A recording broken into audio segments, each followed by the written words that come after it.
All right, so see how there is an orange line right here between these? That would end up being a cut line, which would ruin your design. So what you want to do is you want to select both of those, grab your shape builder tool and hold down Option and get rid of that. Now that won't chop that off. Right here, these orange lines, they represent cut lines, which means that this could be problematic because that's not a very strong connection.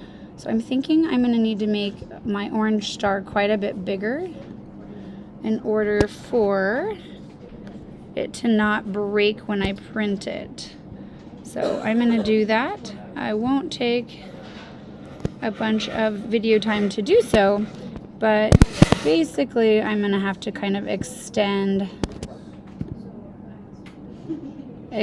that part of the star. And then what I would do is the same process where I grab my shape builder tool, hold Option, and get rid of that.